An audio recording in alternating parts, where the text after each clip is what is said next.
아유, 반갑습니다. 네.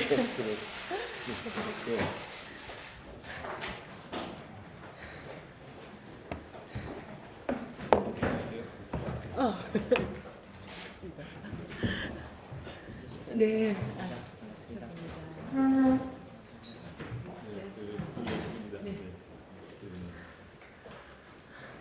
근데 이게 이제 지난 주말에 전당대회 끝나고 네. 또 탈퇴가 이렇게 돼가지고. 여기는 저희 부대표, 한창민 예. 부대표시고요. 네. 저희 우리 대변인 정원 예. 대변입니다. 네.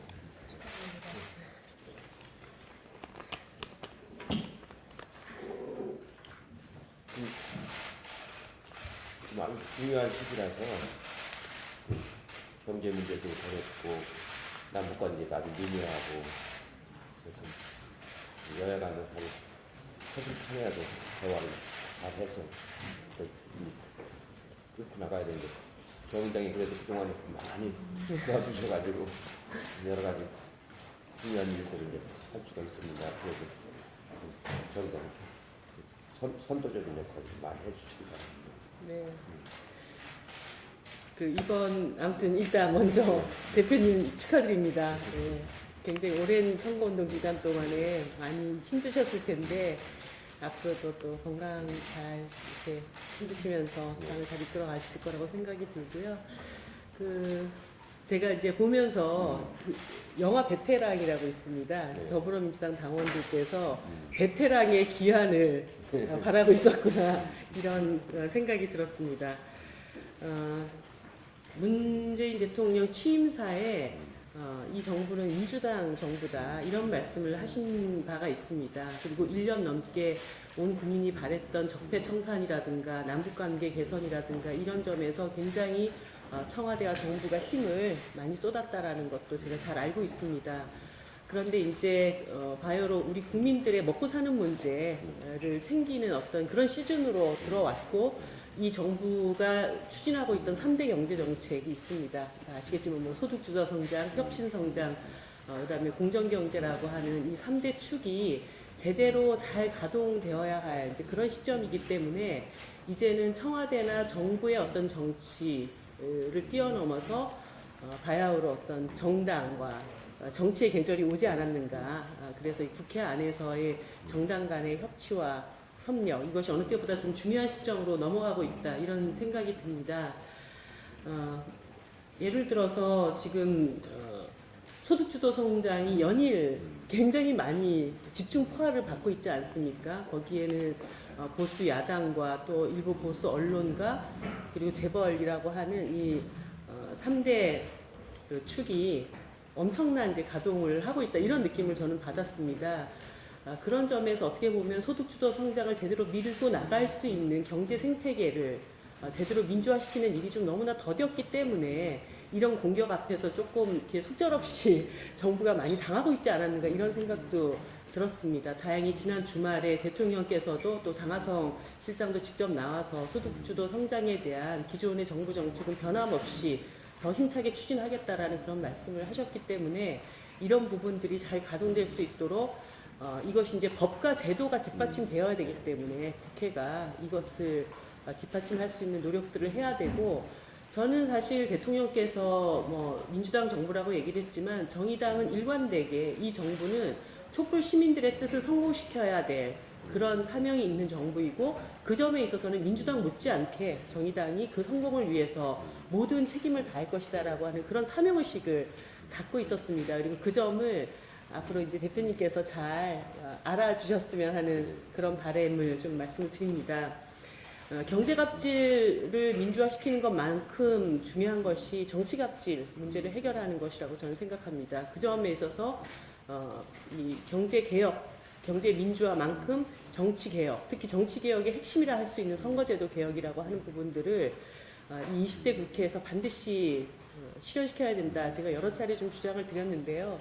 지금 공직선거법상에 보면은 10월 달에 선거구 획정위원회가 구성이 돼야 됩니다. 그리고 내년 4월 달까지 각 지역구 국회의원들의 선거구가 획정이 돼서 그때부터 이제 D-365가 이제 시작되는 것으로 알고 있습니다. 그렇다면 선거제도를 개혁할 골든타임은 이번 정기국회이지 않는가 그 생각이 듭니다. 저는 사실 노무현 대통령 때 그때는 제가 국회의원은 아니었지만 첫 시정연설 굉장히 기억을 하고 있습니다. 감동도 제가 많이 받았었고 그 당시에 대통령 권한의 절반을 내려놓는 한이 있더라도 대한민국 민주주의를 한 단계 더 선진화시키기 위해서 선거제도를 개혁해야 한다는 정말 그 노무현 대통령의 절절한 어떤 의지도 있었고 또 현재 문재인 대통령께서도 그 부분에 대한 강력한 의지를 갖고 있습니다. 그리고 19대 때 이것이 좀 무산됐던 과정은 어떻게 보면 자유한국당의 반대가 있었지만 지금은 대다수의 야당들이 이제는 좀 선거제도를 개편하자는 것에 대한 의지를 모아나가고 있기 때문에 저는 처음부터 끝까지 더불어민주당이 지금은 핵심 키를 가지고 있다. 그래서 우리 이해찬 대표님께서 보다 강력하게 이 선거제도 개혁에 대한 의지를 갖고 끌어가 주신다면 정의당이 대한민국의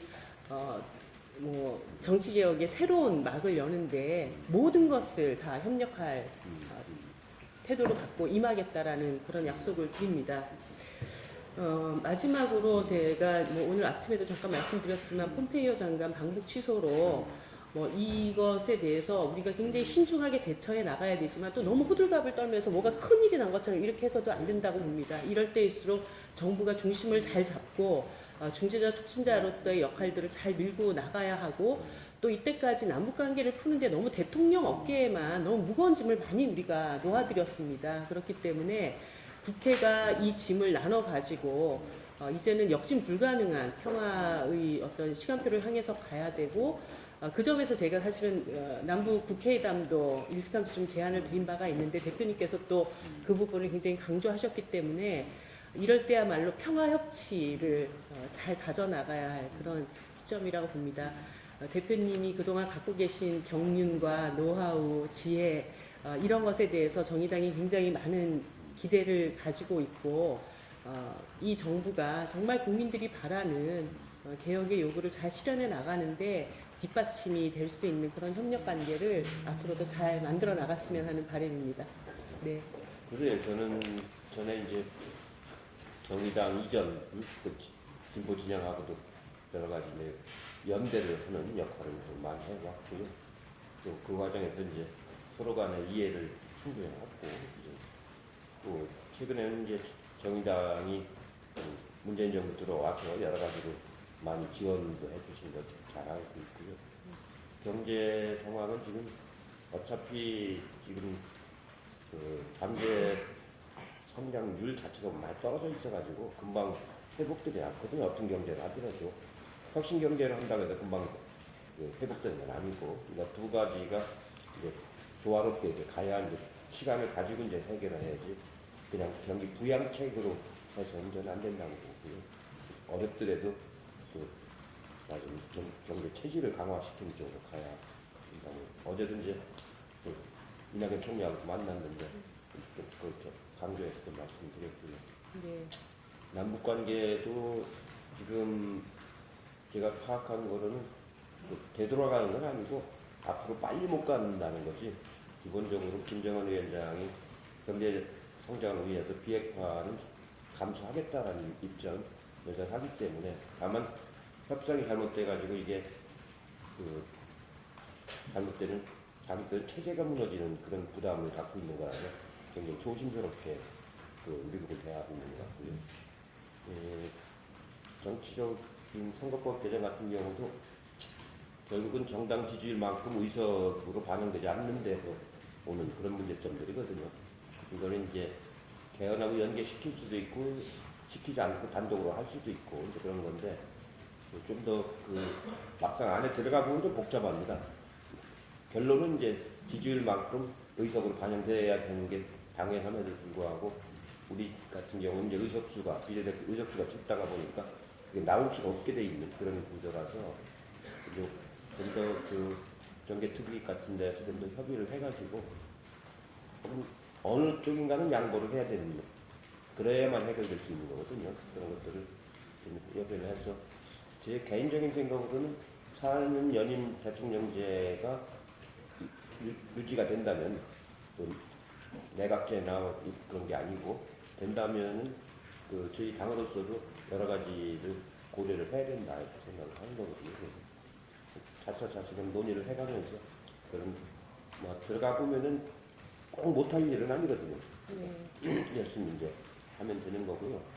지금 제가 듣기로는 그 한도의 소위 법률 소위 거기서 이제 좀 네. 문제가 있었다는 얘기를 들었는데 그 논리적으로 본다면은 그 좀 새누리당 주장 아니 자유한국당 주장이 이치 안 맞는 주장을 하고 있는 건데 그러나 이제 정치라는 게 꼭 이치나 논리로만 하는 건 아니기 때문에 원내대표하고 좀 더 협의를 해서 문제를 해소할 수 있는 방안을 제가 찾아보도록 할게요. 네. 제가 아까 그 대표님께 이제 베테랑 말씀을 드렸는데 이제 그 영화 베테랑에서의 핵심적인 주제는 그거 같습니다. 이제 갑질에 맞서서 정의가 승리한다. 지금 많은 국민들이 정말 이렇게 정의에 목말라 하고 있고 어떤 경제적인 권력이든 정치적인 권력이든 그것이 너무 쏠림 현상이 심하기 때문에 좀 더 공정한 룰을 우리 사회가 국민들에게 제공해야 되는 것이 아니냐 이런 요구라고 생각이 듭니다. 그래서 촛불혁신의 기본을 좀 저는 그런 방향으로 그래서 아까 말씀하셨던 것처럼 일반이 모든 요구를 다 가질 수는 없고 정치라는 것은 또 어떤 타협의 선물이기는 하지만 그 타협의 어떤 기반이 어떤 공정한 룰 위에서 이루어질 수 있도록 하는 그런 과정들도 제가 조금 더 한번 대표님 오신 김에 좀 드리고 싶은 말씀 드리고 싶었습니다. 네. 그동안은 제가 약간 일선에서 물러나 있었거든요. 네. 그렇기 때문에 많은 사람들 자주 만나거나 그러지는 않았는데 이 사람들 때문에 일을 맡았는데 하여튼 일을 맡았으니까 책임 있게 잘 하겠고요. 또 지금이 시기적으로 역사적으로 보면 그 70년 분단 체제에서 이제 평화 체제로 넘어가는 아주 중요한 전환기거든요. 지금 전환기이기 때문에 예상치 않았던 것들이 많이 생길 텐데 그런 거 하나하나를 잘 극복해 나가야 비로소 이제 정상적인 상황이 되는 거거든요. 지금 70년 동안 얼마나 왜곡이 됐습니까? 근데 이만한 기회도 오기는 힘들어요. 대통령 임기가 많이 남아있기 때문에 남북 관계를 더 풀어낼 수가 있거든요. 그래서 그런 부분들을 그동안 저희 경험이 잘 풀려가지고 야당과 함께 잘 생각하는 것 같아요. 네, 믿겠습니다. 네. 고맙습니다. 네.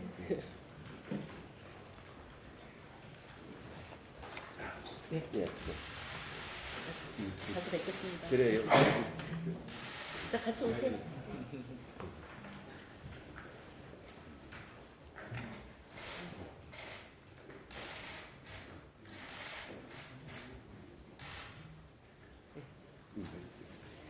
윤수아 대표가 조금 늦는다고 하는데 비공식 잠깐 그렇죠. 그러면 비공개로 네. 말씀해 주시죠.